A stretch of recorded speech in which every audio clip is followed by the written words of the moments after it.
So every one of us not only has a right to ask questions, but has an obligation to do so. Because at the end of the day, it's not even about the vaccine, really. It's about your right to control your healthcare choices. It's about your right to think for yourself. I mean, do we all understand what's happening here? Our policymakers have not made a cogent case for mass universal vaccination. Their logic for this particular vaccine is tied in knots. It's fallen apart, particularly during the Delta wave, in which we discovered that it wasn't working as it was sold.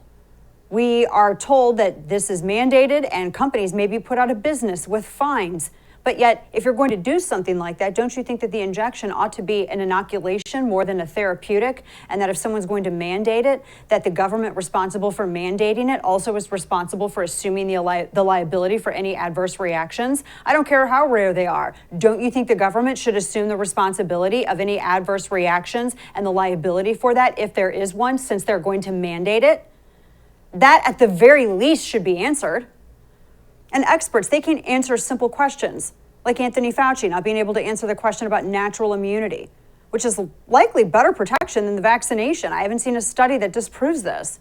Yet despite this, they won't grant any exemptions, not even to pregnant women who have concerns, not to anybody with a religious concern.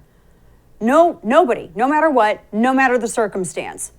The media should be asking why, but they don't. Instead, what they do is they attack the people who do. Now, I don't worship celebrities like the media does, but I am very interested in watching people that have way more influence than our press kind of overpower the press on this narrative. And I know that it must be very vexing for legacy media and our policymakers to deal with these celebrities who are asking very tough and fair questions and making very legitimate observations. And they're reminding everybody that millions of us are asking these same questions too. And maybe that's what our betters in the legacy media and government really hate, because there's a narrative they want to preserve and it doesn't stand up to scrutiny very well. And they have to destroy anybody who asks a singular question or challenges that narrative. And with these cultural influencers who have very big platforms, they're making it very difficult to preserve that narrative because they're making too much sense. They're doing so rationally and calmly and without impugning the character of anyone who disagrees with them. And by doing this, they're making more and more people realize that their questions are legitimate and their hesitancy is understandable. And it's making more people realize something is very off. It's also making it clear that it's the other side that is entirely intolerant, these neo-little Puritans, and it's entirely not inclusive at all for all their compassionate talk.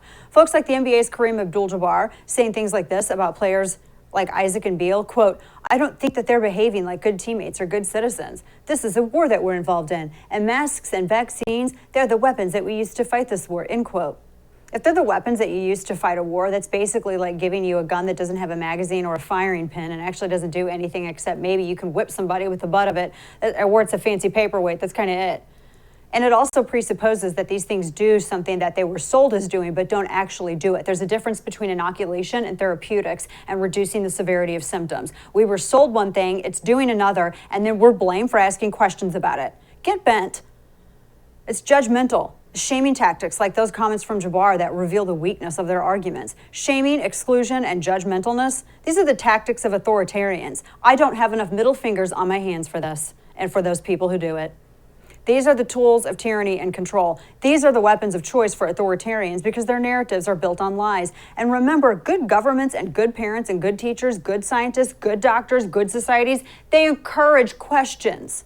And they respect your freedom to determine what you're going to inject in your body.